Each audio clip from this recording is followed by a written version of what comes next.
Greetings everyone, it's Seven here from London, coming with another video. First of all, I want to thank everybody for the responses and all the beautiful comments that I've received. I, I'm really grateful. I'm kind of choked up actually. Yeah, I'm very grateful. Thank you, all of you. In particular, I want to cover today in this video, it's a response to Brian Harvey's videos and also some of the comments that I received. And also I want to cover, if there's time, there's 15 minutes, as I said before, on this particular program. I will be launching my own network and doing my own shows, as I had planned to do, because that's my background. I'm a musician, I'm a guitarist, I'm also a concepts innovator. And part of the problem that we have as people who are targeted, particularly those of us who are targeted by the mainstream media, is that there is no truth. We don't get the truth, they don't tell the truth. And it's a culture of abuse. It's been that way for a very, very long time. And it's not going to change anytime soon, from what I can see, unless we change it.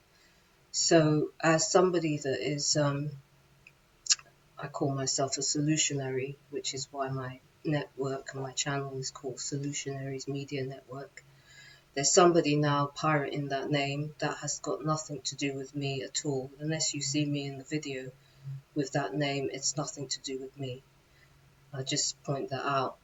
That's one of the things that they'll do. They'll kind of take your name so that basically people get diverted to something else rather than what you are doing and what you have to say, especially if you're telling the truth about things they don't want to be made public. As I've said, it's a culture. There's a culture of abuse that has been going on for time immemorial, for decades. It's linked in with Operation Mockingbird, something I've spoken a lot about, whereby the use of the media is to embed things, crimes I should say, that they're carrying out in real life. They embed it into TV shows and movies. And in most times, if you want to see the truth, it's better that you look at movies, because that's when you'll see what they're really doing. The news is scripted, it's rubbish, it's designed to keep the culture of abuse going. Now, along with this culture of abuse is the culture of entitlement. They don't understand the suffering that they cause, people that they rob, exploit, abuse. They don't understand or care that they're ruining people's lives. That doesn't bother these people. It's just business as usual. To destroy someone's life is just something that they do. Standard. It's standard. And so, as I talk about the things I want to address with Brian Harvey, I want to make sure that I put that out in Front Street so that we are addressing the issues with that in mind. Now, I've written a few things that I wanted to cover today down so that I can try to maximize the time, because there's not a lot of time. The first thing I want to cover is one of the comments, and I've been very detailed with my responses to people on my video thanking Brian Harvey, so that you can go through them and read, because it's information that, if I was to make another video, I would have so many other videos. So sometimes it's just easier to respond in comments, and people will understand what's going on that way as well. So, please take the opportunity to read my responses to people's comments on those videos. One of the comments addressed my aunt, and saying that the media wouldn't report that my aunt and my cousin were found in an embrace, burnt alive. But in fact, it was on the front page of every mainstream newspaper in May of 2018. That story ran, and it was on the front page of every paper. And I'm going to show you just so that you see it for yourself. Now, in order to do that, I have to stop the program and start again. So that's what I'm going to do. I'm going to end this and then start again, and then I'll show you and then come back to you again. Okay. What you're seeing in front of you is I've typed in the search Marjorie Vital found in embrace in Grenfell fire. And you'll see on all the major papers, that's the Metro, we've got the Daily Mail, oops, we've got the Sun, Big News. So basically all of these papers have covered this story. Massive. Guardian, Metro. Okay, and I'm going to let's open one of them so that you can actually see the story. Which one shall I open? I'll open this one here. This is the Daily Mail one. Some of them have got photos. Is it open? No. Actually, I want to show you something else. It says Marjorie Vital, 68, and her son Ernie, age 50, lived on the 19th floor. My aunt lived on the 16th floor. But they've changed it. They've changed the floor that she lived on deliberately. Now, you might ask yourself, why would they do that? Why would they change the floor that my aunt lived on?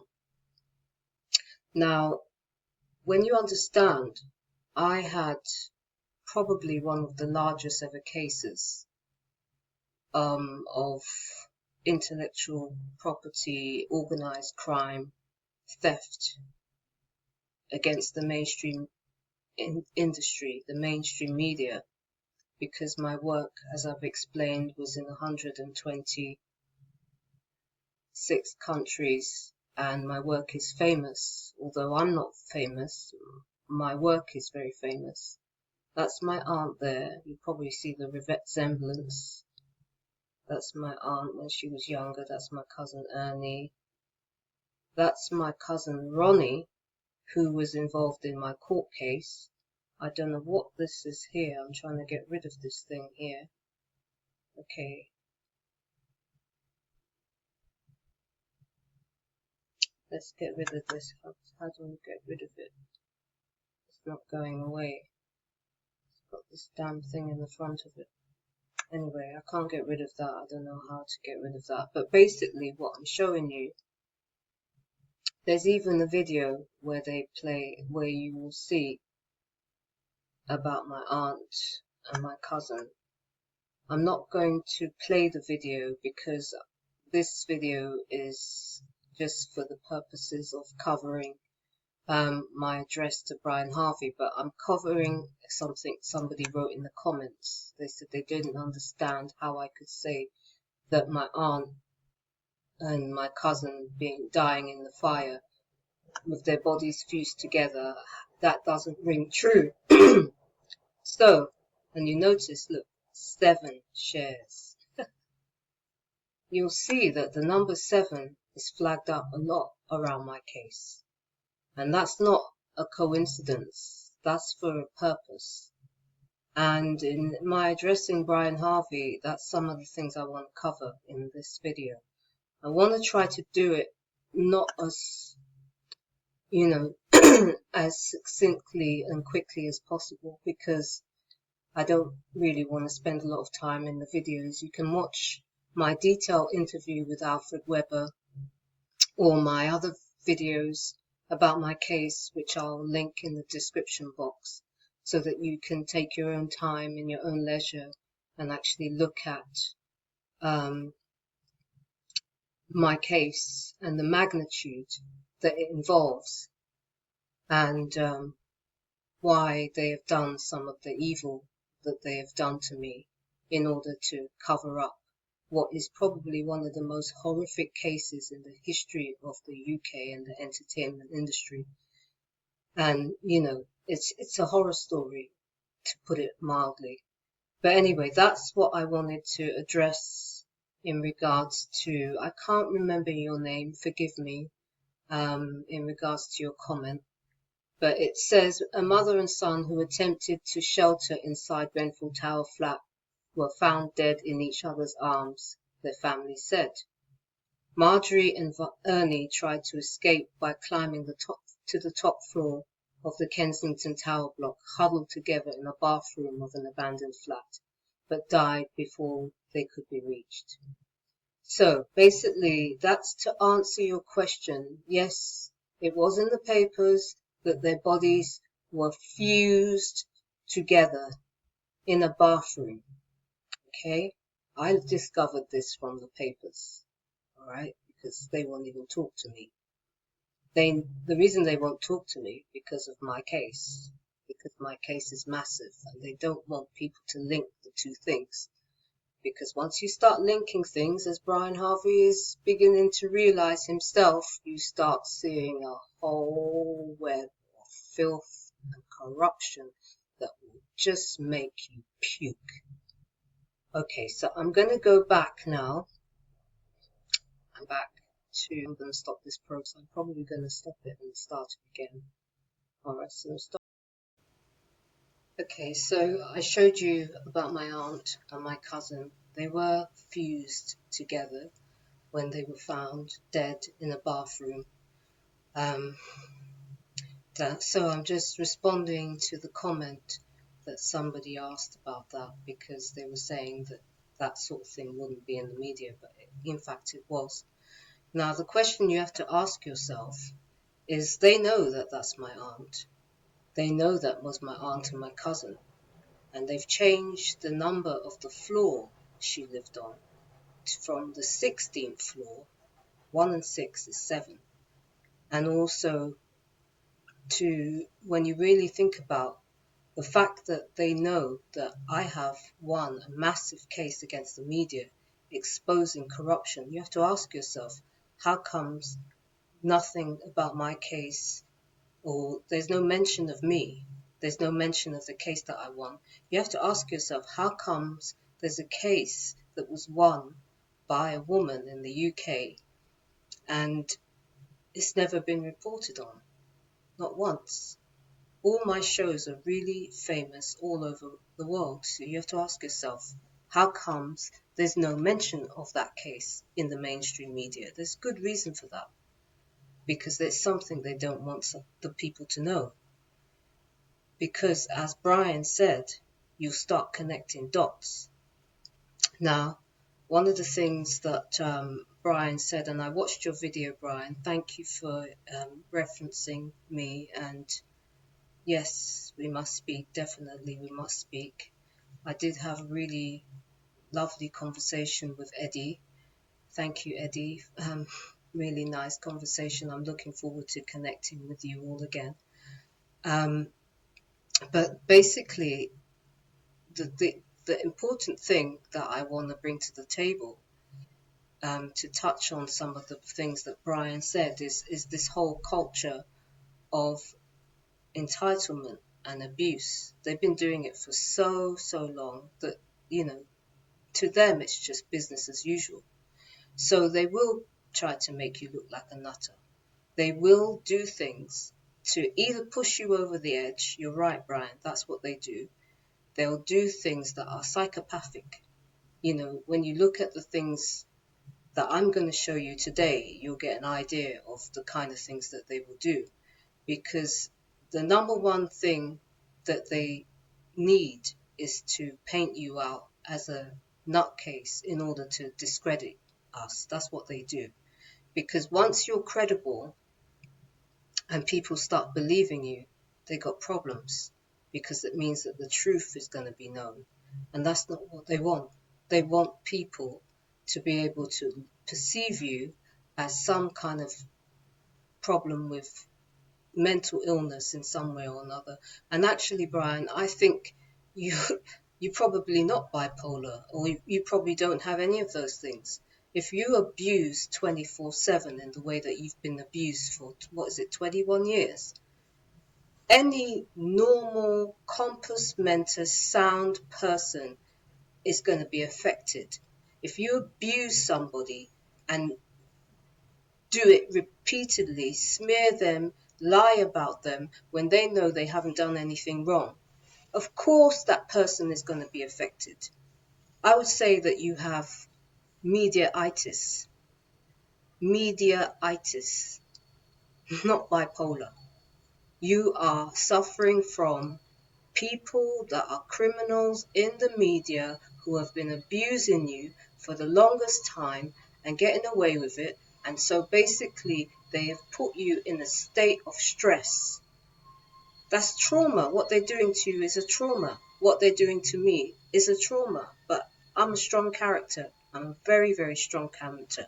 And the thing is, Brian, and everybody out there watching, they underestimated us. That's the one thing Brian and I have in common, besides all the links that will be established when we look at my case and we look at his case. They underestimated us. When I went to the meeting about my work, about selling my work, I went to a lawyer in London called Russell's. And at the time, in 2003, I was 38 years old. Now, that's 15 years ago.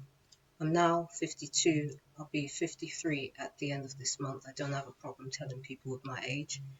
I'm not ashamed of my age. I'm a grandmother, I'm a mother, and I'm a grandmother.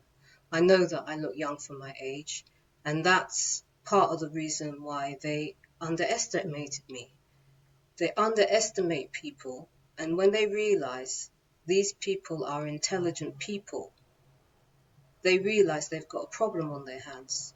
So the way that they do damage limitation so that nobody knows what is being done to that person, they will try to make you look like a nutter. And so that becomes the emphasis.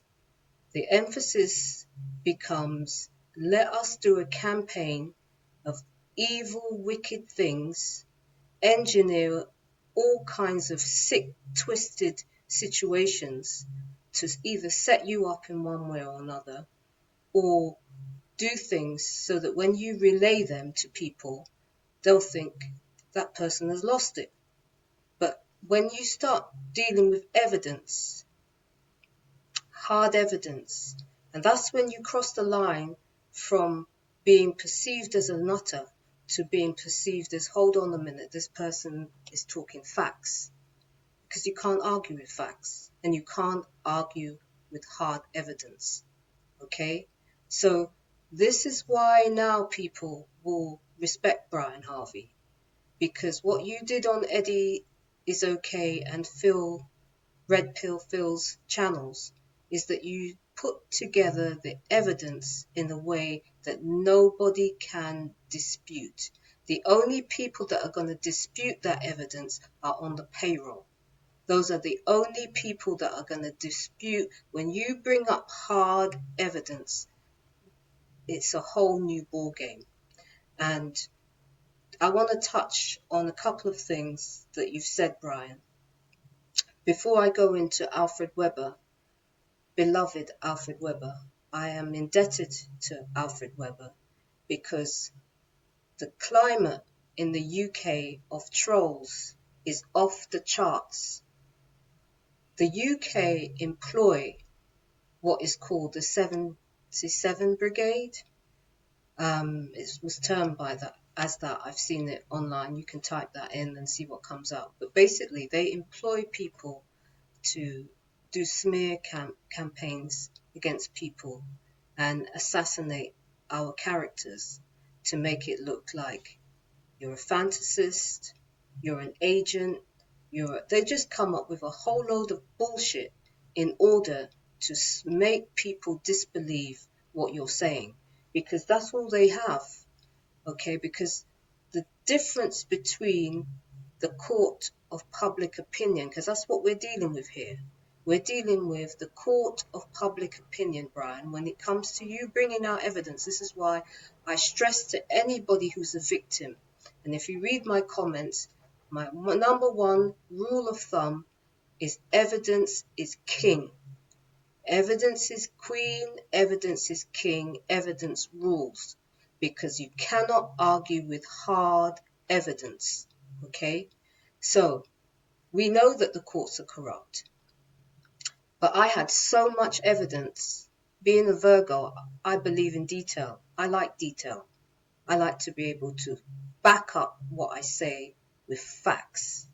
Okay? So that's how I managed to win my case. But what happened was, after I won my case, the corrupt barrister named Brian Nicholson, who was representing the media corporations that I was suing, I sued 10 corporations and individuals as well. The corrupt barrister, as you will hear in the courtroom audios, and I'm going to let you hear a little bit of it. It's not a lot of time. I'm going to try to condense this, but I need to give you factual information so that you will see how this machine is working against not just me and Brian, but all of you. It is designed to keep people in a state of ignorance, keep people in a state of fear. That's what they do. They work on fear. The reason why they work from fear is because they are afraid. They're afraid. They're afraid that once the information comes out, what will happen to them? Because they know that the crimes that are being committed are, these are punishable by, in the olden days, it would have been death penalty. We're talking about murders. We're talking about setting up false flag operations such as 7/7 bombings. We're talking about, when we look at Grenfell Tower, we're talking about serious mega crimes, phone hacking. The phone hacking scandal is just the tip of the iceberg to cover up really, really evil crimes that are going on. They know this, and they don't want you to know this. As far as they're concerned, they've got rid of that. They've pushed that all to the one side. They've got their gatekeepers in the courts. They've got their gatekeepers everywhere. You got to remember, part of this crime ring are lawyers. They're media lawyers. So they will corrupt everything. That's why after I won my case, they doctored all the judgment to make it look like they won and I lost. But unfortunately for them, there were courtroom audios. And this is why I went out of my way. It took me 2 years to get those audios. I tell you, I had a battle on my hands, but I got them. And that's why it's important for you to hear them, because it shows you the kind of level that these people will go to keep what is a criminal enterprise, organized crime racket of the worst kind. We're talking about organized crime like you cannot believe. They will go out of their way to do everything short of killing you. They will kill you as well. I've been in hiding 3 times. 3 times I've had to be in hiding. I've been smuggled to the police station. Do you think the police don't know about my situation? Of course they know about my situation. There's over 75 police reports on my case alone. And not one of those police reports have been responded to. I've given up on the police. I've given up on the police. I've given up on the government. I've given up on every aspect. I go through the court system with my evidence. The problem that I faced in the courts, because not all judges are corrupt. Majority of them are corrupt. Majority of them are probably Freemasons. Okay, so that's the problem that we as ordinary people face when we go into the courts. So My problem that I've faced is that I haven't had support. I haven't had a lot of support. The public were not aware that my case was happening. Had it have been a room full of people in that courtroom, they would have found it difficult to do the things that they've done to me. But what they do to me is standard. Most people who are awake and aware, they know that we're dealing with corruption. I don't have faith in this system at all.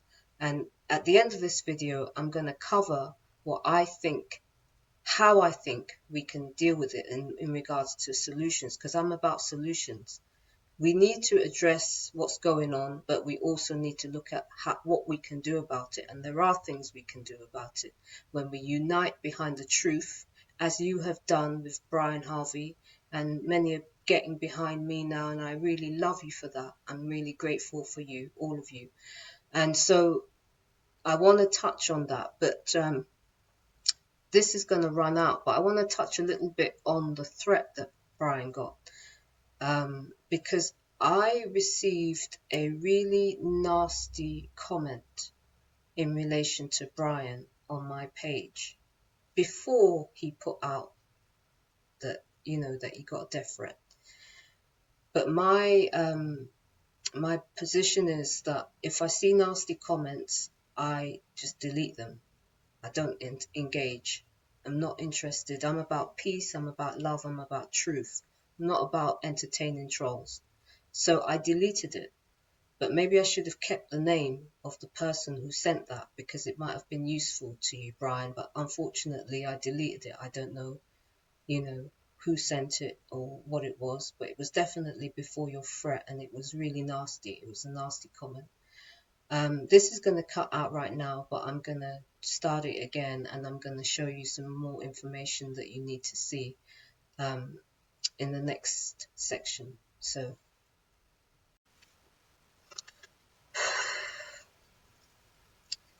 okay, so the video cut off, and I'm going to link them together. I'm just doing piece by piece by piece, and I'll link them all together.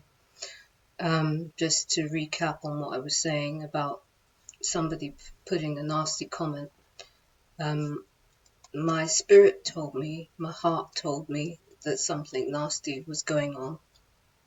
And I thought, sit back, delete it, sit back and wait and see what happens. And then I saw Brian's video about police going to his house and saying that he was in danger. And my heart sunk.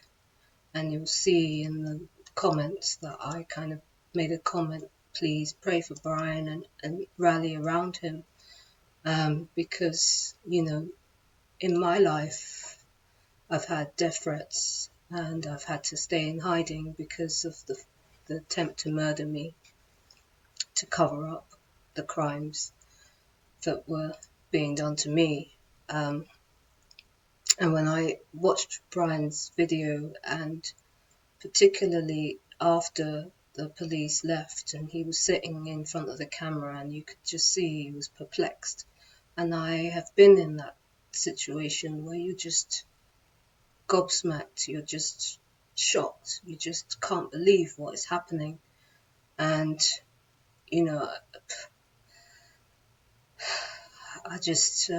I wanted to make a video at the time, but I just would have probably been in tears. So I thought, just sit on it, wait a while, put comments. And I was just putting comments all last night, all responding, telling people we need a hashtag campaign, protect Brian Harvey, we support Brian Harvey, hashtag leave Brian Harvey alone, hashtag leave us alone. Because I see the solutions different from you, Brian, in terms of what you said about going in front of the Houses of Parliament. Most of my evidence has already been given to these people, and they're not interested. And I don't think that there is any politician out there who will put their neck on the line and do anything to protect us, or, expose what's going on. I just don't see it happening. I don't. I've given the crime report about Grenfell Tower to the public inquiry. As a relative of two people that died, I have a right to be a participant. My aunt Marjorie Vital, she's made up nine. There were 9 of them, so she has 8 brothers and sisters, and majority of them haven't been told what's happened to her. The police don't talk to any of us, only the direct son, and the rest of us are just completely kept in the dark deliberately, because it has links to my case, and that's the last thing they want anybody knowing. The perpetrators were members of the media that are part of the Murdoch empire, Murdoch crime ring, I should say, because one of the women in my case, Helen Alexander, after we did the crime report, and I'm going to show you just a little bit about that crime report, just so that you can see the magnitude of what we're dealing with here. Afterwards, she pretended to be dead. There was an announcement that she died of cancer on the 7th of August 2017. That's a lie. That's a lie. One of the things these people do is that they'll create fake identities. She did that, and I exposed that she had created a new identity after I won my court case against her. She changed her biography. She used to work in the BBC, and she moved from the BBC to SMG, which is Scottish Media Groups, which is connected to ITV. It's part of the ITV groups. So you've got Grampian, Granada, Scottish Media Groups. They're all part of the same network. And prior to that, she was at the BBC with Jimmy Savile and other people who are part of this ring. It's a crime ring. It's a satanic crime ring. That's the reality of the situation. So when I saw the comment that was made and sent to me, I thought there was a setup about to go down. That was my instinct. It just told me, they want to try to create some situation here, and I'm just going to not get involved in it. I don't want to know, so I just deleted it. But I didn't know what was going to transpire the following day. So I wasn't able to make the video because I knew I would be in tears probably, because my heart sunk when I watched Brian sitting perplexed, like, what is going on? What is going on? Why should I fear for my life just because I want to live in peace, just because I want to be respected, just because I want to get on with my life and people know the truth about what's happening to me. I understood that because I've been living that for the last 15 years. And as you mentioned, Brian, they do try to make us look like, we've lost our marbles, but that's not the case. And they know that's not the case. They know that they're dealing with people that won't be bribed, people that are not corrupt, people that are intelligent. They know that.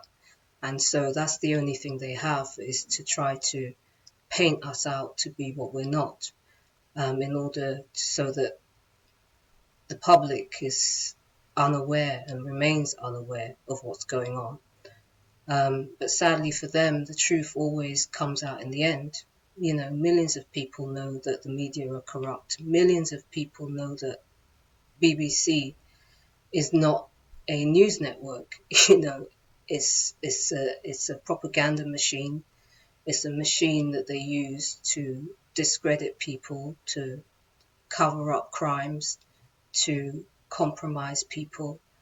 And the stuff that's going on there it warrants the whole place being shut down. They know this. They know this. And so they will go tooth and nail to stop that from happening, because the consequences of their actions, they know, are serious. And so they will do whatever is possible to any of us who they're abusing, to stop us being able to bring out any form of reality to show that the mass populace, the public, what is going on. So I've just got a few things written down here that I'm touching on. Now let me just quickly touch on Alfred Weber.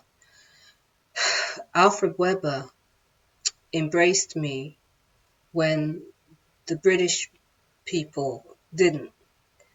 They didn't want to listen to me. I was telling them the truth behind 7/7 and that it was a crime ring involved in my case who were responsible for what happened on the 7th of July 2005. You'll notice that's all sevens. It was 7 stations that were bombed. Now, at the time, my court case against these 10 corrupt corporations were supposed to take place in July of 2005.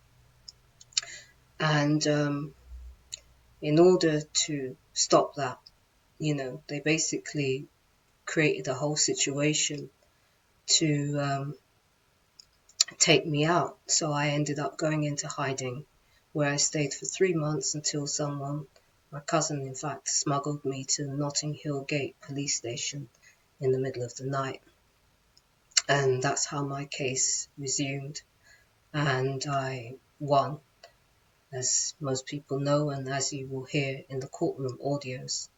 Those audios have never been allowed to be published in mainstream media because the consequences of it show what really went down with the hacking, what really went down with John Charles Menendez. John Charles is actually my family name. And so when Alfred Weber embraced me, I was very grateful. The only other person in the UK was Tony Farrell, and I have the most love and respect for Tony Farrell, who put his neck on the line, who spent 6 months doing a report about my case. I met him at a demonstration which was outside the IPCC, the Independence Complaints Police Commission, something like that. I can't remember the order at the moment. But anyway, that's where I met him. I basically attended the protest and I spoke. He spoke as well. And when I spoke about 7/7, the truth about it, he said, "Have you got any evidence of what you're saying?" And I said, "Yeah." And so when he came and he saw my evidence, he could not believe it. And that's how the report was done on my case. And he wrote a beautiful letter as well. He was a police intelligence analyst for South Yorkshire Police for 17 years. He was a principal intelligence analyst. And so he used his skills because at that point he had become a whistleblower because they wanted him to doctor evidence to make it look like Muslims or, make it look like terrorism was a major problem and blah, blah, blah, blah, blah. And he refused to lie. He refused to doctor papers, so they sacked him. And he, from then on, became a whistleblower. And I eventually met him in 2012. I think it was the 1st of May 2012, where we were outside the IPCC. There was a protest and I went and he was there as well. And that's how the police report, the crime report, which is called the Farrell report, was done.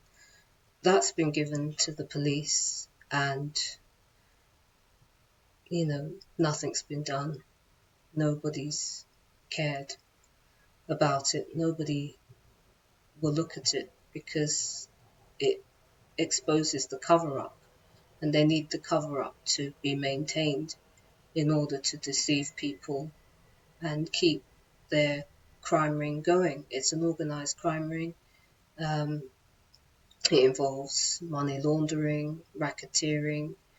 It's linked to the LIBOR scandal, fleecing banks, fleecing countries. It's linked to when all the companies went bust in 2008, sorry. It's linked to that, and it's linked to a lot of crimes. It's like a web of deceit. And so they don't want that information becoming public. And so those of us who hold pieces of the truth, like myself and Brian Harvey and God knows how many other people, I've had loads of people write to me to say, Seven, it's happening to me. You know, as my case has gone out there over the years, I've had loads of people from the industry write to me, and I've said, you need to go public, and they say I can't. You know, they're too afraid because they're being targeted, they're being terrorized, and you know, they just don't want to go through it. But I think personally that whatever happens, the truth has to be told, because we're never going to get any justice. We're never going to get the truth. We're never going to have peace in our lives unless the real truth comes to the forefront. And so that's why I'm doing this, and I'm backing Brian Harvey. I support Brian Harvey. He's an honest man, and he doesn't deserve to be treated in that way either. So, yeah, so basically, you know, a lot of people, apart from Tony Farrell, you know, there were a lot of racists that came forward to try to stop Tony Farrell. Some people were paid, no doubt, people like Mark Windows, to smear me, you know, and it was really aggressive at the time. They they lied, they told lies about me, and tried to make me look like I was some sort of fantasist, and the usual, the usual. But since then, that was 2013 when Tony Farrell's report came out. Now, Brian mentioned that he noticed that across the road from him, that he noticed that across the road from him, he could see curtains moving. That's standard, Brian. They'll move into your neck. Okay, cut out again. So just to recap on what I was saying, they will move into your neighborhood. They'll move opposite where you live, and they'll set up a whole operation filming you from across the road. Sometimes they move into the building. They basically will surround your house wherever your house is positioned. Like my house is positioned on the corner. So from the windows that are facing me on my street, my actual street, they'll take up a property across the road from me there, or that's what they did. And then on the other side of my place, because it's a corner, so basically both sides of the corner, so you've got on this side, there'll be places opposite, and on this side, there'll be places opposite, properties opposite where they will be filming you from. And they've got the latest technology. They'll have thermal cameras. They'll have all kinds of cameras to be watching you inside your house. In most situations, they'll bug your house. Like in my house was bugged. They moved sockets. I came home and I saw my sockets were removed. My electrical sockets were unscrewed and removed, but they didn't put them back properly. And I was looking at my sockets like, why are they hanging off like that, you know? And it's only when the guy scanned my flat, I showed you in the previous video, that I realized that they they'd broken in and bugged the place. And you'll have your property broken into repeatedly. I've had repeated break-ins. In April of this year, when I was in court, where I was staying was broken into repeatedly, and we had to call the police again. And they come in and they bring their forensics, and before you know it, it's all shut down. You know, they won't investigate anything, nothing, you know, and it just becomes a life of this kind of thing going on. And the only way that we can end this kind of abuse is by us going public and letting the world know what's happening, because the court of public opinion is the most powerful court that there is. You know, once the public see what's happening and they get behind it, you know, it can't go on. It can't go on. But there are things that we can do to speed up that process, and I want to talk a bit about that a little bit further after I cover everything I want to cover. Yeah, so basically, we have probably common enemies, Brian. When you're dealing with the Murdoch empire, and if you look at my Mediagate video, there's a section in it where Professor George Lees breaks down what's going on in terms of this woman, Helen Alexander, who was the one that stole my documents. Basically, I went to a media law firm, Russells, and they set me up. They got this woman to meet me in Feltham in NTL's facilities.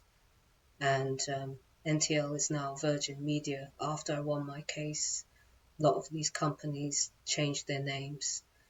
SMG, Scottish Media Groups, became Scottish TV.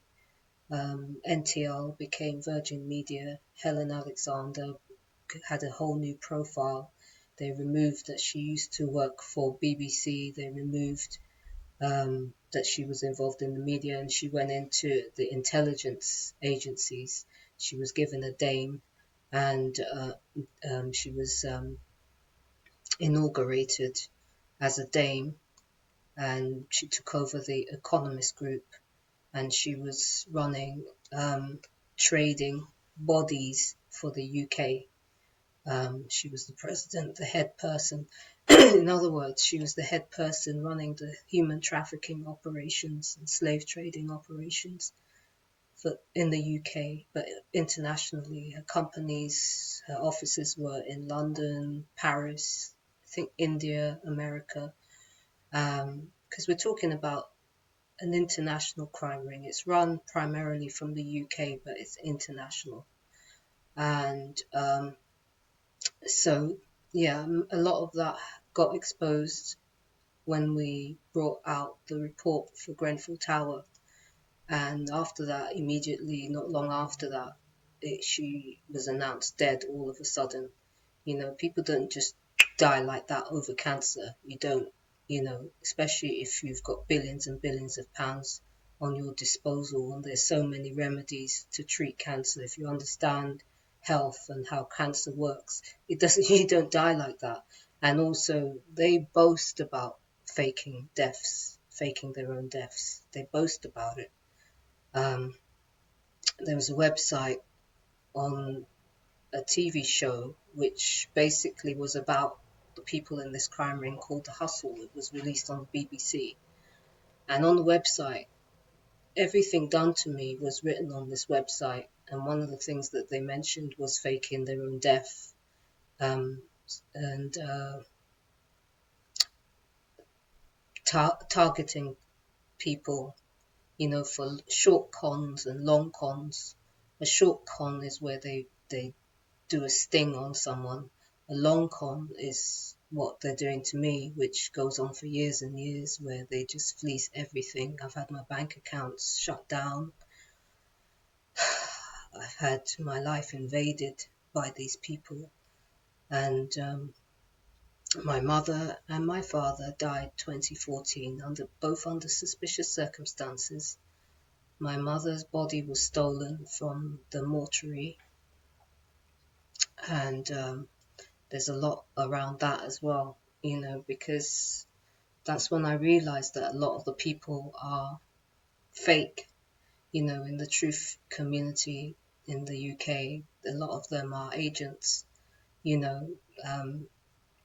I was asked to go to David Icke's channel, and next thing I knew, Mark Windows put a whole lot of lies about me. So I'm really, really hot. I've got a light that's shining on me, and it's really hot. And it's also really hot today. And so basically, I discovered the hard way that a lot of the people in the so-called truth community are agents. Excuse me, they're agents. They are paid to discredit people and character assassinate people and tell lies about us and make us look like, to divert the public's attention. That's the whole thing.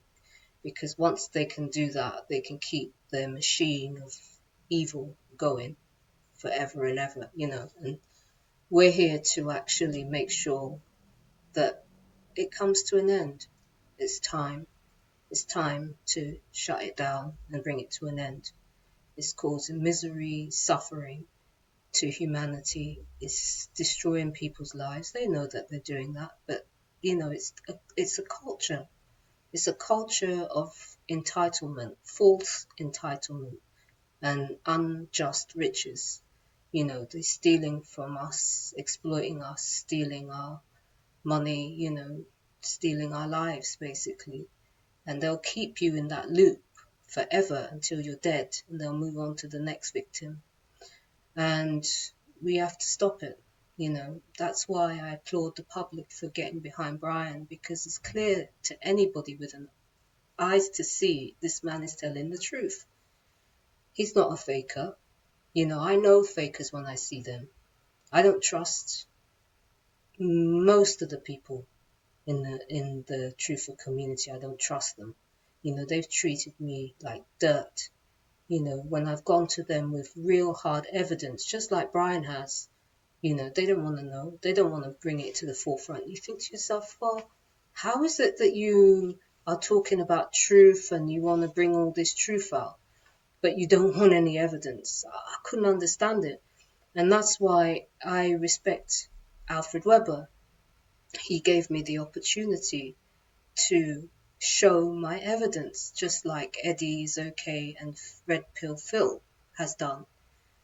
And after that, it becomes very difficult to smear somebody with lies once you see that this person has evidence. It's game over. Once they see your evidence, the public sees your evidence, because obviously those people in the media, they know what they've done. They've got more evidence than all of us. They're the ones creating the evidence, because they're the ones creating the crimes. They know what's going on. You don't have to show any of them. I would say most people in the mainstream media know that Brian Harvey is a intelligent, gifted, talented man, but it's inconvenient for most of them for him to be perceived that way by the public, because it means, well, if he's an intelligent, sound mind and he's not a druggie and he is telling the truth, what is going on here? They don't want that question asked. They don't want it asked. And so, anyway, let me fast forward, because there's not a lot of time. I don't really want to make this long videos. I tend to make longer videos because I have so much evidence and I need people to see the evidence. But I'm trying to learn how to condense it and, give you bullet points and just link in the description the ones with more detail for those who are really serious, who really want to get into the heart and guts of what's going on. Then you can watch my interviews with Alfred, you can watch my Mediagate, because then you'll be able to piece things together. And you got to prepare yourself, because it's sickening. Prepare yourself, get yourself a bucket and put it beside you. Once you start going through the evidence that I have, you're gonna puke. You're gonna puke, because you're gonna see that most of the false flags that we've seen were not done by Muslims. They were done by people in the media, criminals in the media. I think the Muslim community has had a bad rap. They've had a really bad rap. They've taken it. I'm not saying that all Muslims are wonderful people. There's bad people in every religion. There's bad people in every culture, and there's good people in every religion, and there's good people in every culture. The only religion I don't think has good people is Satanism, because by virtue of what it is, they lie, they cheat, and they sacrifice people, and they kill and they murder. That's part of the culture of Satanism. That's why, I can't roll with it. It's evil. I don't believe in evil. I believe in love. I believe in truth. And I believe ultimately that it's love for one another that will change this. I honestly do. Despite everything that I've seen horrific stuff. You have no idea what it means to have your mother's body stolen from a mortuary, or to see your aunt and your cousin burnt alive. You've got no idea what that would feel like. But despite it all, I believe that we can turn it around. I believe in love, and I believe truth, love will win the day. So it's going to take everybody getting behind the truth, getting behind us that know what's going on. It's going to take us all of our efforts.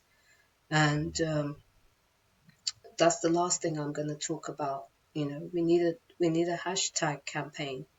No more abuse. We need an avalanche. Everybody to do an avalanche. Blast out an avalanche of tweets. No more evil. No more abuse. I believe in love. You can term it however you want to term it, but somehow I think the message has to go out there in a coordinated, systematic bombardment of tweets, vlogs, of everybody getting behind the message. Enough is enough. We're not standing for it anymore. Because if we don't, you can see what is happening on the world stage. Those wildfires that are going on all over the place, they're no coincidence. They know that you're waking up. They know that humanity is getting hip to the plots. It's a theatre that they're doing to the public. It's just a big game. It's hilarious to them that you're all sound asleep while they pull all the wool over your eyes, and they pull off all these little nasty little scams, and they pull off all these crimes. It's just a game. And yeah, as I was saying, it's just a game. It's a game to these people. So it just cuts off, and I'm just linking the videos. Once it cuts off, I just join it to the last part. But it's a game. They don't care whose lives they destroy. They don't care. In my case, this is what it's about. All these TV shows, all these famous TV shows that are raking in billions of pounds, keep this woman in a state of terror so that we can keep creaming off her money. That's what it's about. Dancing with Stars, Diet Doctors, most of you will know these shows. Strictly Come Dancing. Now, Strictly Come Dancing and Dancing with Stars is the same franchise. They always come with, oh, Come Dancing, that's an old show. No, they use the title in the UK, they use the title of an old show and put Strictly in front of it to cover up the fact that they'd stolen my multimedia platform and they'd stolen that format from me. But if you notice, it's called Dancing with Stars in the US. In all the different countries, it's got a different name. It's only the UK they call it Strictly Come Dancing, because that was their methodology to change the name so that nobody would realize that they were linked, and that it all come from a multimedia platform that I had created that was stolen by Helen Alexander. From that, she went on to take over the entire mainstream media with Rupert Murdoch, and if you listen to my Mediagate and you listen to Professor George Lees, you'll hear all the people that are involved. Tamsin Allen from Byman and Partners. She went on to sabotage the Leveson inquiry. That's why the Leveson inquiry never took off. Because these lawyers, they moved in, these criminals moved in, they sabotaged it. That's why nobody wants to see the evidence. All of the people involved, Jeffrey Byman, knighted. Helen Alexander became a dame. Tamsin Allen became a partner of Byman and Partners. She was just a little solicitor in the law firm. She stole documents from me besides my multimedia platform. After my multimedia platform was stolen, I went to Byman and Partners solicitors to get lawyers to fight Helen Alexander and the networks that had stolen, that set me up with Russells. They'd set me up. And I went to Byman and Partners, and I had a floppy disk. In those days, we were still using old machines and floppy disks. And on the disk was a confidentiality agreement, which I'd written for her. And I had it on the disk in case she wanted to print it out and change any of the clauses that I'd put in the confidentiality agreement before she signed it. Now, on that disk was my script called The Walk.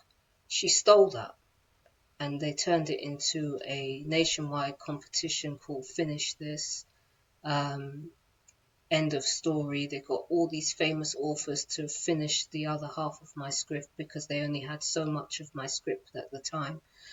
And it was basically a mass rape session against me, stealing all my work and selling it all over the place. And then that's when they put the whole hacking operation to steal everything that I was doing, because it started in 2003. 2004, Tamsin Allen stole my script, sold it to the BBC and all these different people.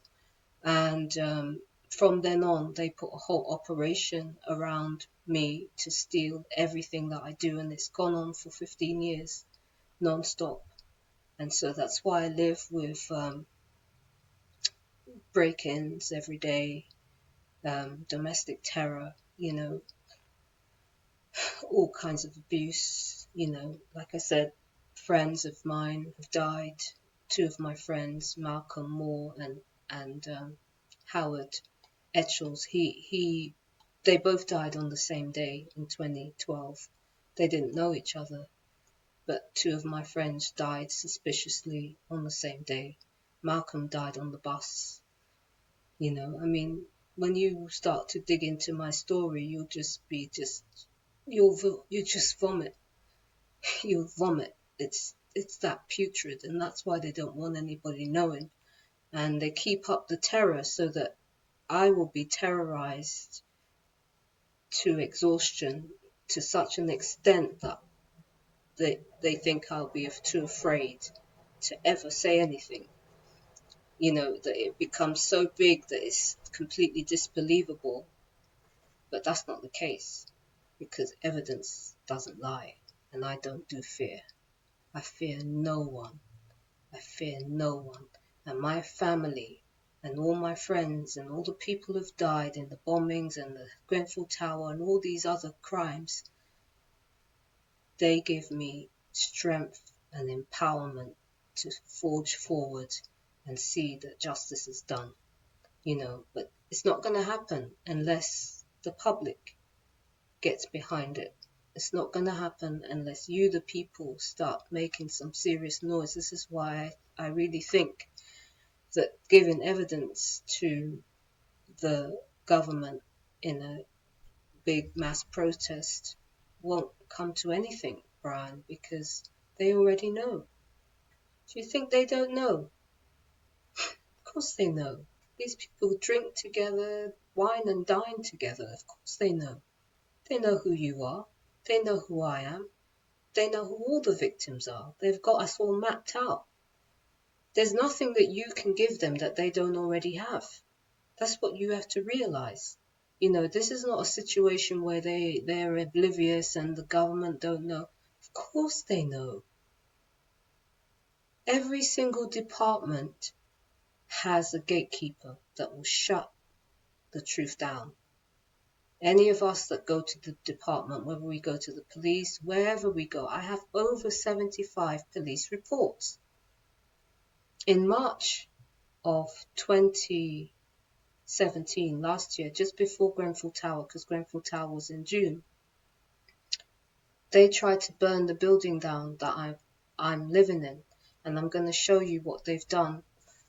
They've burnt the building opposite me, and after they burn it down, they burn the floor, makers of Strictly Come Dancing, right near the building that they burnt down. They put a huge poster up. I'm going to show you. And that's designed to psychologically terrorize me. But I'm a strong person. You can't terrorize me. It doesn't matter what you do. You know, I believe that we are all born in this time to change things, to bring about change. Now, I'm going to show you a couple of things before I sign out of this. I said I was going to show you this before, but this shows you closely my locks. Oops. So that you can see. These are my locks on my door. Because it wasn't that clear. Can you see where it's chiseled? If you look, oops, if you look here, you can see my lock, where my lock has been chiseled. You can see in this one where the lock has been removed. But this is the kind of thing that they do. Now this, in terms of what Brian was saying, and I'm saying about them trying to make you appear nuts, this is a typical tactic. This is again outside my house. So they burn the building down outside my house. Then they show up with vans that say 777 demolition. In other words, we're going to destroy you. That's the message that they're giving. It's blatant. See the size of that van? If you look at the video, I'll show it to you live. I actually film it live.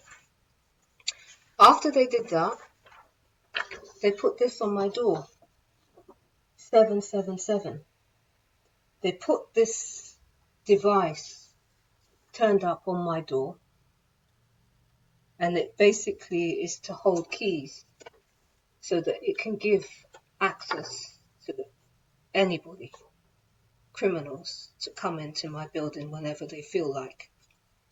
Again, to psychologically terrorize me. 777. So you've got the vans outside and this put on my door in order to push me over the edge. And that's the kind of thing that just demonstrates that they try to make. So when you're supposed to tell people this, if I didn't show you and I just told you, it's designed to make it look like you're mad or push you over the edge. You don't push people like me over the edge. I'm rock solid. I'm rock solid as a person.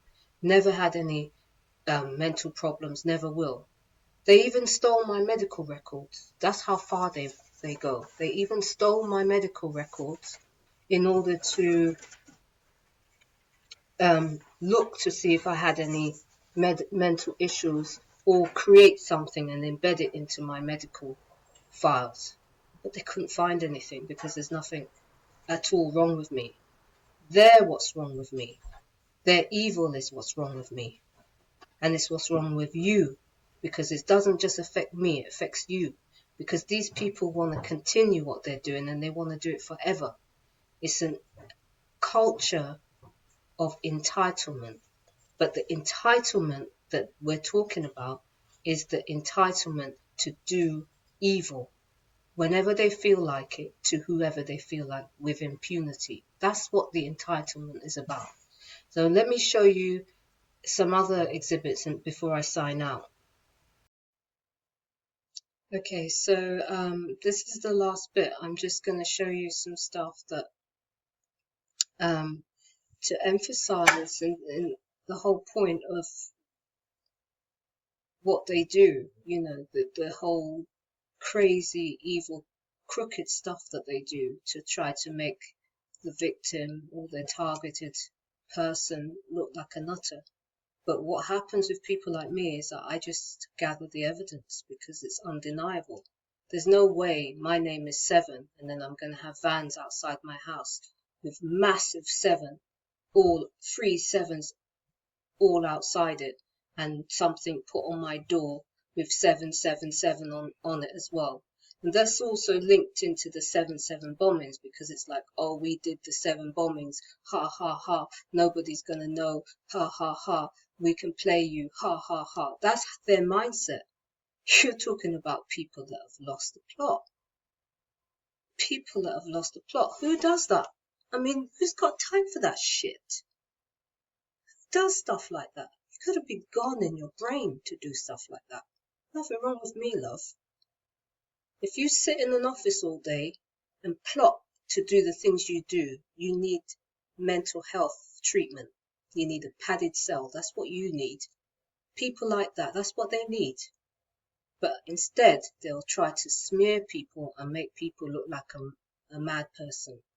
And unfortunately for the members of the public who have no idea the scheming, nasty, devious ways that people in the mainstream media will go to, you've got no idea. So when they printed all that stuff about Brian Harvey, a lot of you bought it. But when you know what really goes on, there's no way that you're going to buy that stuff. There's no way at all. You're going to know it's the people in there that are insane. It's not Brian. I don't even think Brian has got mental health issues. I think that's a load of crap. If you abuse people every day, what do you expect's going to happen? What do you expect? Anyway, let me cut to the chase and show you some more stuff, and then we'll, end the video there until we do another one. But so let me cut to the chase. I need to figure out how to do this again. Okay, I have to cut it off and go back into the other screen. Okay, so this is another example. What you're looking at is from the Farrell report. And this is when they burnt the floor down opposite. So let me show it to you. Let me see if I can make, oops, going too fast. Okay. I'm trying to get to that same page. Wait a minute, there it is. Okay. So this is, here is the windows facing my windows where they were doing the surveillance operation. So if you look at this picture here, my flat is here and it faces there, which is what you're looking at in this scene here. This is where they burnt down because they were filming in my flat. They'd been filming for a long time. They set up their whole operation directly opposite my flat and filming from the windows. Now, when Tony was doing the report, they even showed him the cameras from the windows to show him that they were filming him. And then after they burnt this floor down, and you'll see this is the fire engines. There was 120 firefighters it took to put out the blaze, and that's what you're looking at in that scene. If you watch my video Mediagate, you can see it live. Yeah. So they put this up.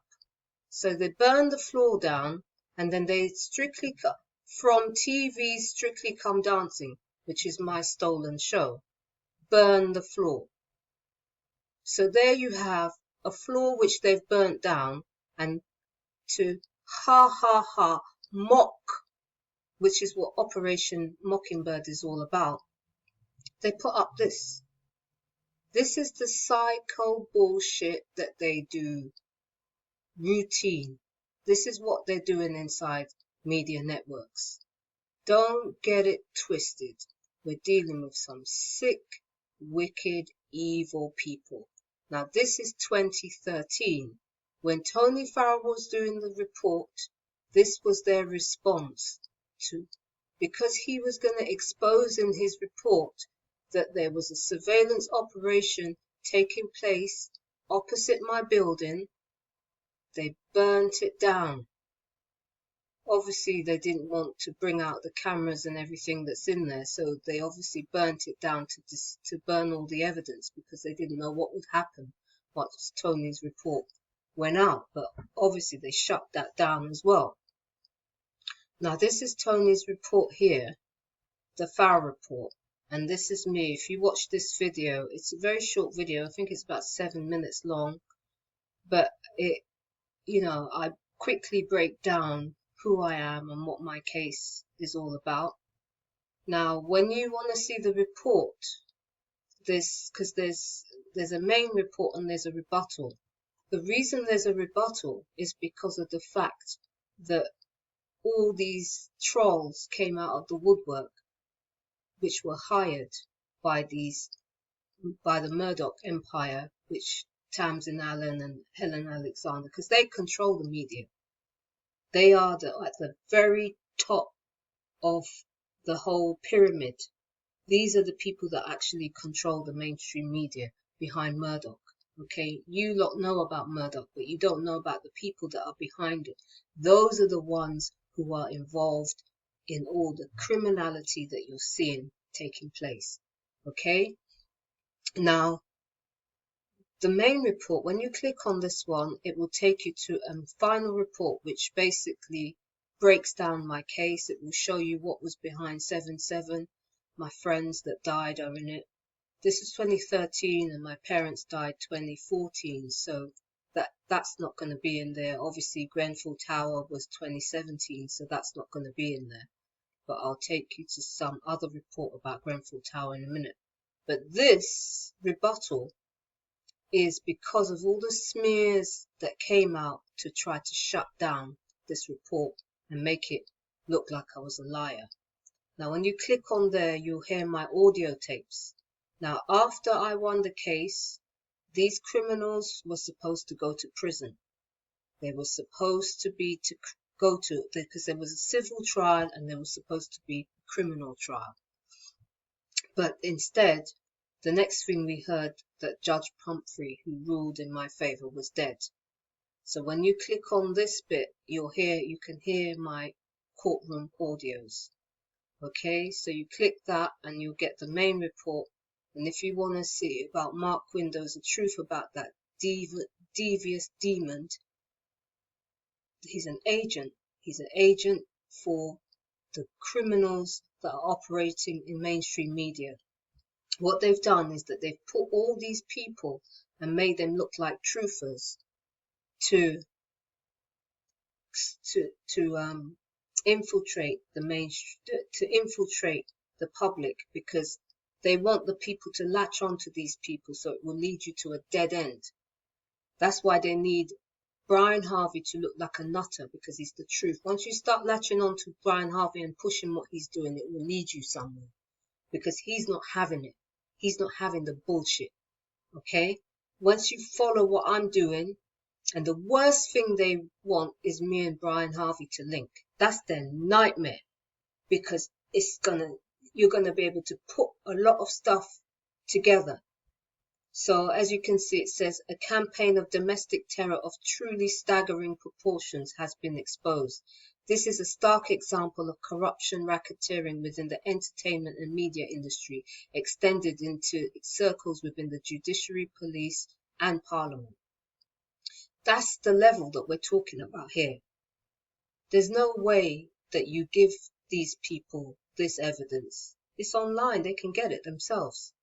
We've given it to them officially, and they've said nothing. Silence. They're not going to say a thing about it. They're praying that you never see it. They're praying that the millions of you and the billions of you out there never ever see it. They're praying that you lot will be racist towards me, that you'll be cruel towards me, and that you'll send hatred towards me. That's why I send love. I send love out there to the people, because that's the only thing that's going to change this. So let me show you. This is a report about Grenfell Tower. Grenfell Fire Public Inquiry. This is what we sent to the public inquiry. 80-page report finds undeniably a mass murder and crime against humanity of mammoth proportions. Okay, now my report, for my family, this report was done on behalf of my family, because many of them have been excluded. But when you go into these are just extracts. Alfred has pulled out extracts from the report starting here, which starts about here.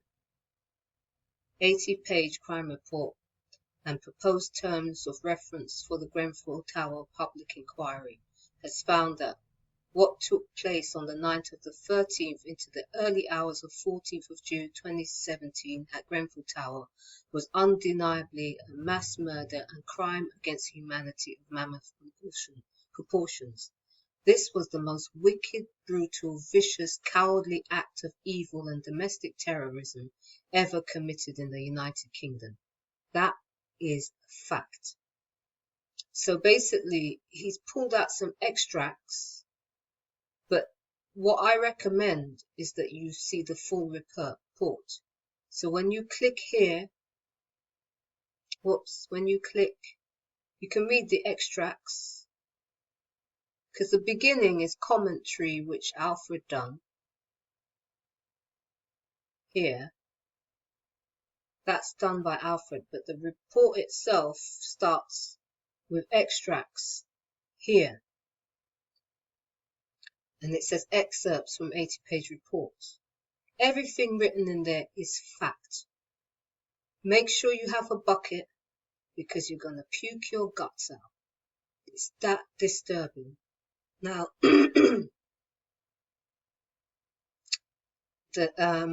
let's see how much of it he's pulled out. I don't know if he's pulled up the whole report.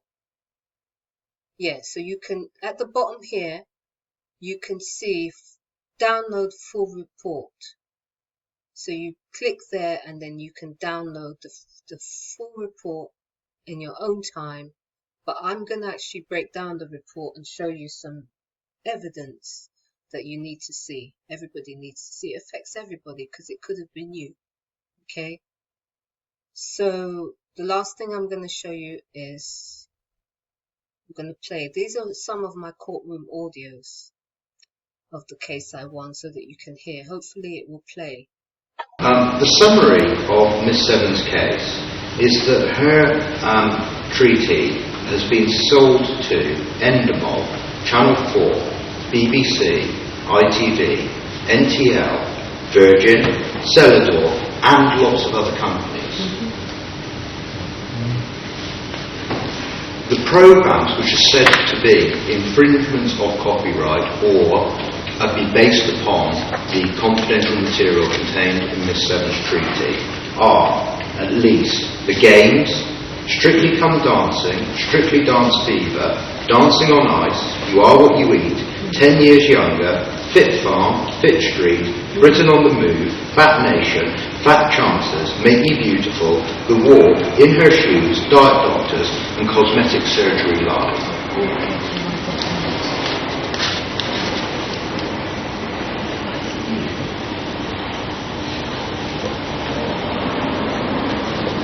Mr. Nicholas summarises at the bottom of the sentence that goes over the page of all these health and fitness, beauty and dance productions were sold. He goes on to make a point about when they were sold, 2003 through to 2005. My Lord, that appears to be the real core of Miss Seven's allegation. The way that Miss Seven has put her claim, even though as a matter of copyright law there may be always... Well, there's no doubt there's a copyright.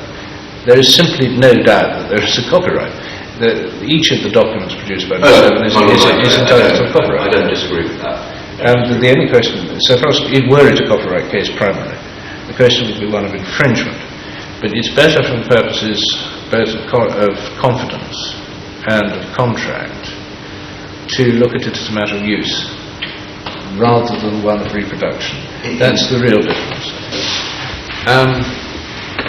One of Miss Seven's complaints is that she, and indeed it's reiterated in that paragraph in Mr. Nicholas's letter, which you rely on.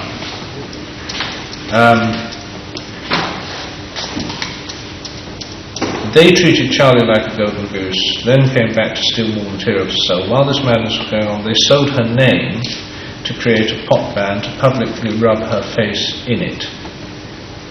And these greedy evil vultures hacked her computers. Do you have anything you wish to say about that? I thought what you were going to say, actually, was that Miss Seven's all work which she's done is, on the very high end of the degree of competence, so far as the preparation of written documents are concerned, that I have ever seen from a litigant in person. I think that's probably right. I mean, these are far and away the best prepared documents which I think I have ever seen from a litigant in person. At a particular level of truth, I cannot doubt what Miss Seven says. I cannot doubt that she spent, on the material available to me, that she spent 3 months, in her house for the reasons stated in the letter. I don't really want to go into it any further than that. Mr. Nicholson, you can try if you like, but there won't be an awful lot of patience. So I think, to be quite frank with you, I mean, the answer, whether the failure was intentional, must be resolved in favour of Miss Seven. This case is about I'd have thought a year away from trial. Pardon me? This case is about a year away from trial. Would be my immediate reaction. If you allow this case now to proceed, it will result in, particularly if we're heading more towards trial and summary judgment from matters that your Lordship has already said, it will result in hundreds of thousands of pounds of irrecoverable expense. It will result in a very long trial, if these 3 days are anything to be indicative of. It will result in a large number of very respectable witnesses being brought to give live evidence, who will be cross-examined by Miss Seven, and we have seen in extent what Miss Seven thinks of these witnesses as individuals, and the allegations which she has prepared to bring. You must understand, I mean, this is all very well, but if the action has a foundation which should not be struck out, all that becomes irrelevant, because it is an action with certain unhappy consequences for the participants. But there it is. It is not strikable. The fact that you have got a whole lot of people who don't want to lose is irrelevant. It's pointless balancing the interest of justice. Yes, of course. But what I'm interested in the cases where it does have a prospect of success. If this case is trialed, it's a trialable action. And to say that I'm going to kill it stone dead because it's not all that trialable and you've been very badly in breach on this occasion, the result of it is to dismiss without consideration of the merits of a large and important action. That is a wrong exercise of discretion. Has Mr. Hannah ever had any solicitors? He's never been involved, neither has Mr. Vaughan. They've not taken part in these proceedings whatsoever. I'm afraid what you will do is you will find out what his address is and use that as his address for service in future. In terms of, the fact that he's not participated, You can apply for judgment in default against him.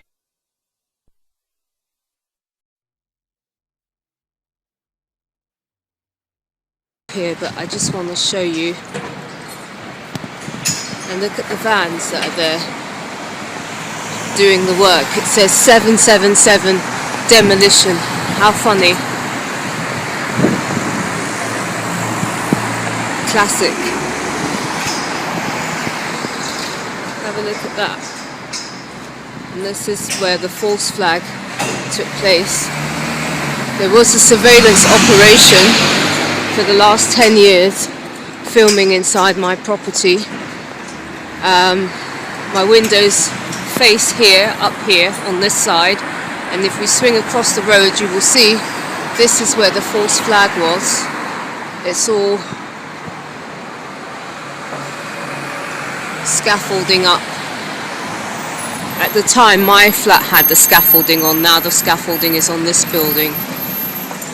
It was on Channel 4 News because it took 120 firefighters to put out the fire, and it was on one floor, and the floor in question is the one just before the top, and they had a whole 24-hour surveillance operation going on, filming with the military and a whole lot of other police or whatever they were, covert officers filming inside my building. And as everybody knows, I am exposing who really perpetrated 7/7, and this is the reason for the surveillance operation outside my house. So this is where it was held. Today is actually I think it's the 6th of March 2014, so we're filming just over a year later, and you can see how bad this was, hence the scale of the scaffolding that's here. And as I said, it burnt from dawn to dusk, and it was just the one floor where the surveillance operation was taking place.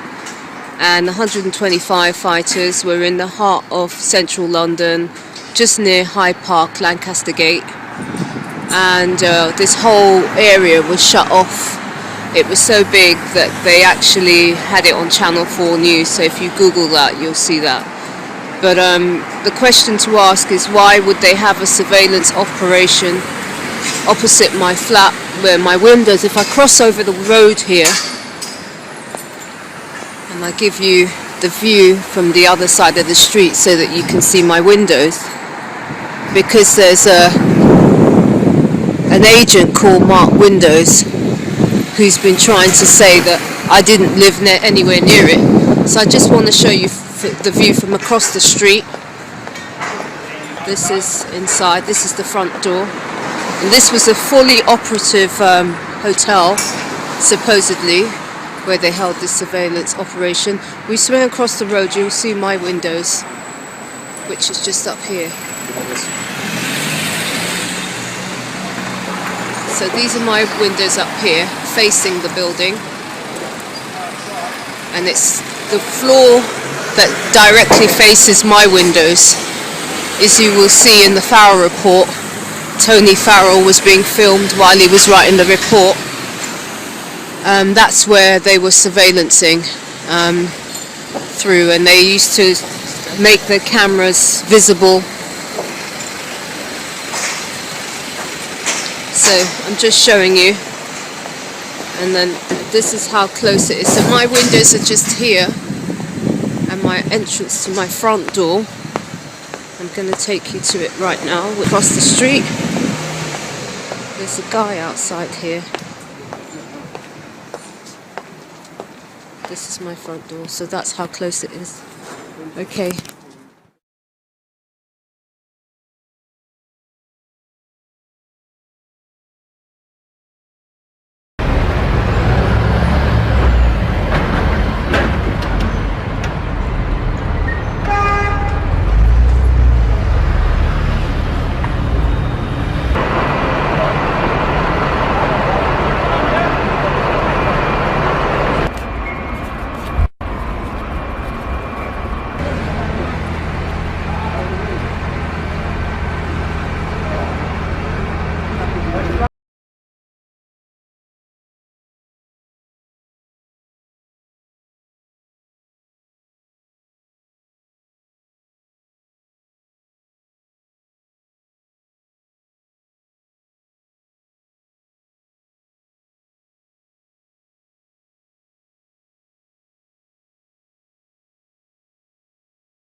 Okay, I just had to insert some video because when I tried to play the audios while I was kind of narrating over it, it didn't work. So what I've done, as you can see, I just copied some of my other footage in it from my other shows.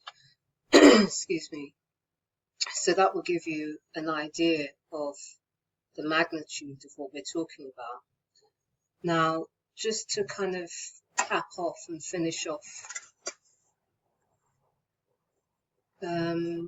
yeah, I wanted to cover what you can do, Brian. You can actually take an injunction if you, well, your life is in danger, so is mine. Both of our lives are in danger at this point. Sorry, I'm losing my voice.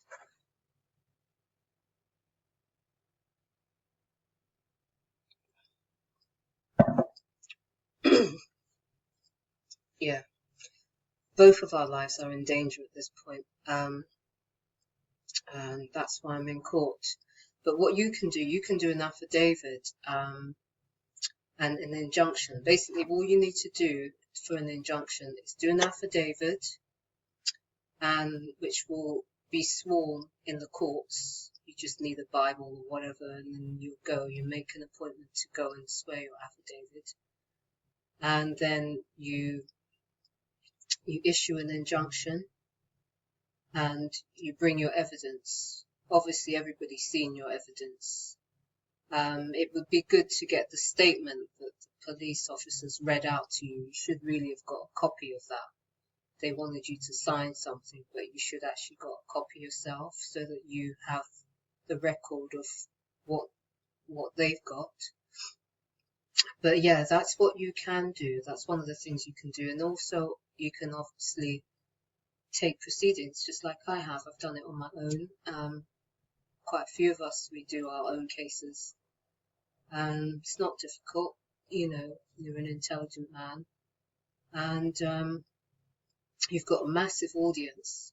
Where I fell short is that, you know, I didn't have the support that I should have had, to tell you the truth, for a case of that magnitude that affects the whole of the UK and everybody else. I had the weight of it on my shoulders, and I did it on my own with my witnesses, and that's why they've abused me, because, you know, they know that nobody's watching, whereas you've got a whole massive audience, Brian, so you could actually issue your proceedings and have people tweeting it and get the information to the public so that when your hearings take place, you can just pack up the courtrooms.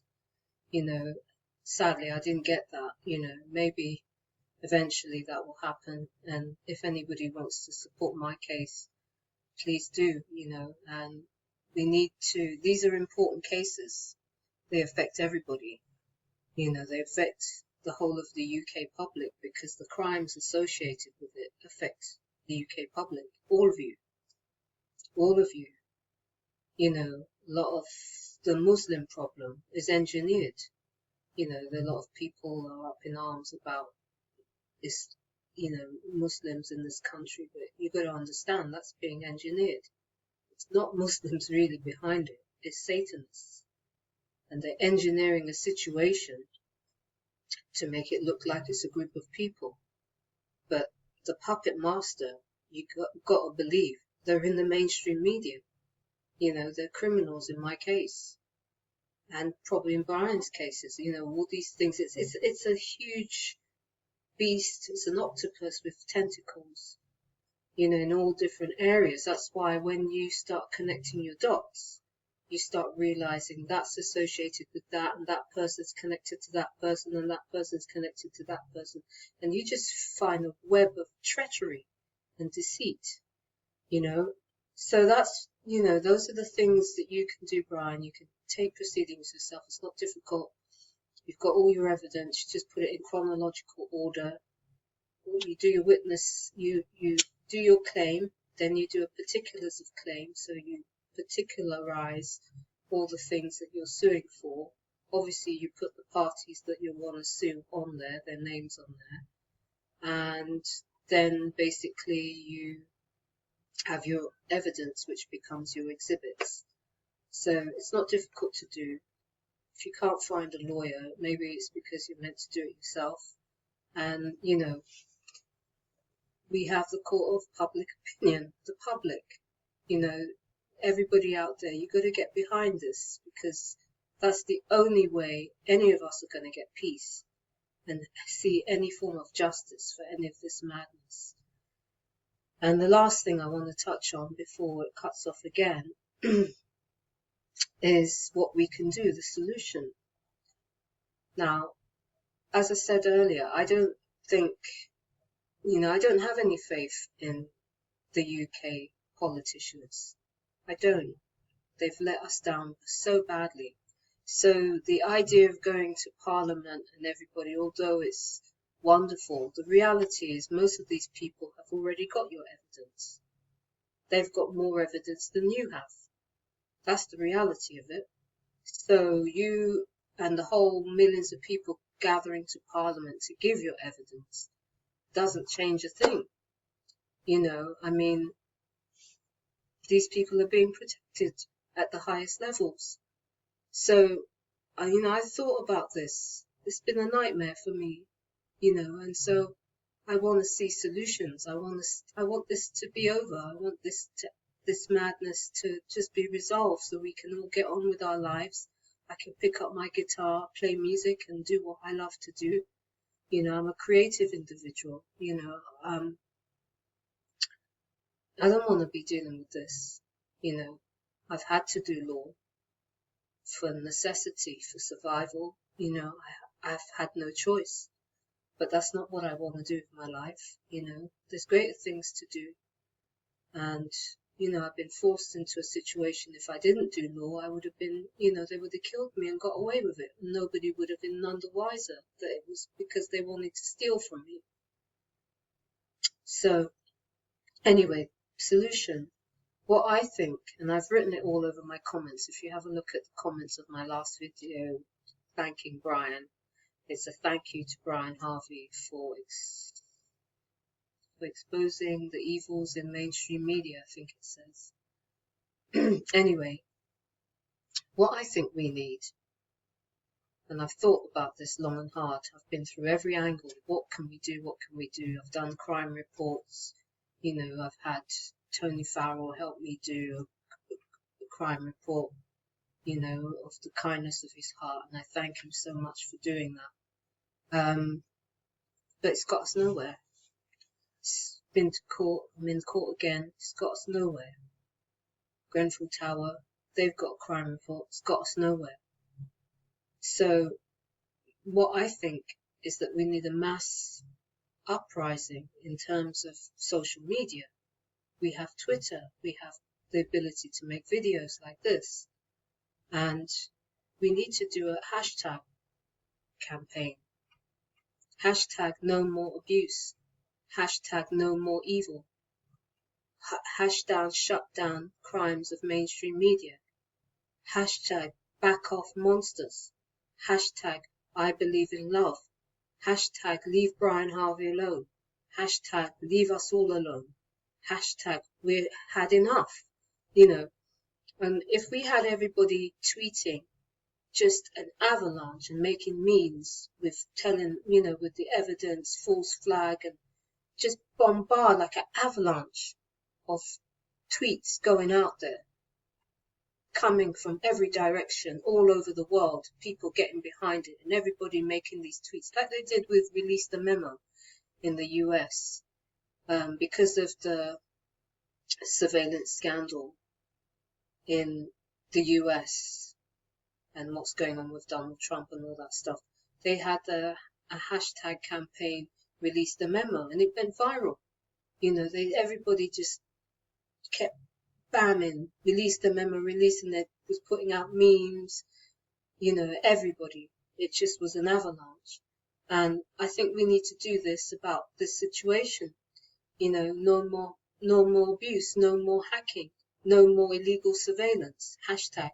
Just on the hashtag and just be blasting it, because basically we need to send a message out. We know what you're doing. The world needs to get behind us and send a message out. Jail the crime rings. Jail the 7-gate crime ring.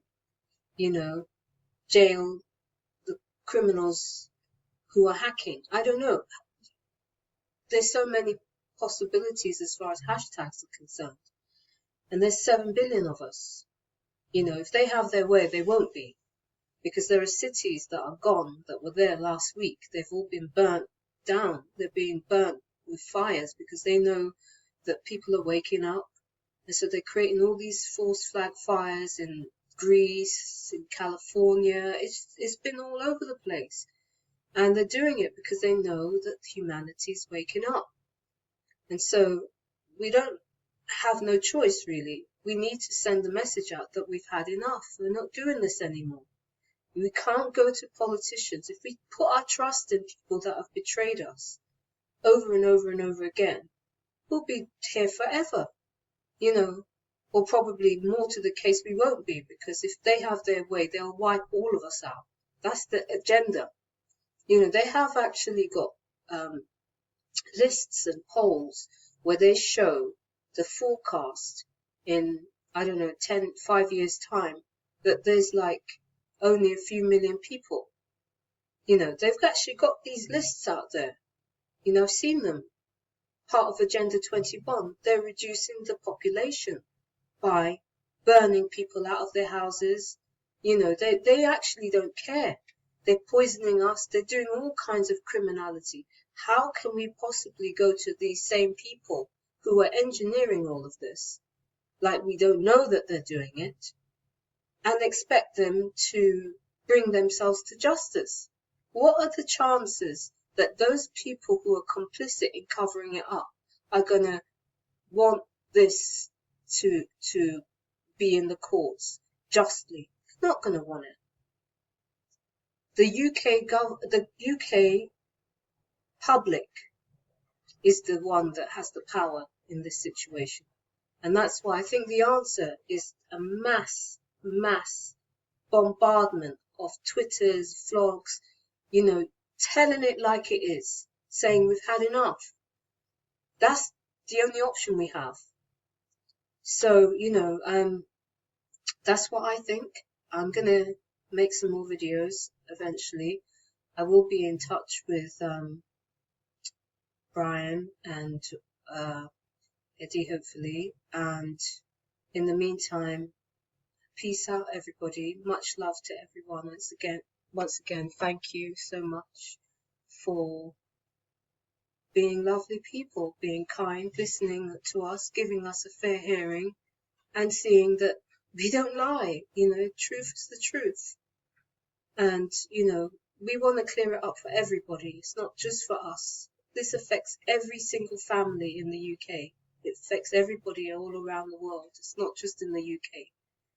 So I'm really hoping that you will get behind us. And until the next video, much love to everybody. Much love. You need to protect Brian and put a ring of prayer around him and support around him and everybody that is suffering right now, because there's a lot of us. So anyway, peace out. Much love, everyone. Speak to you again soon.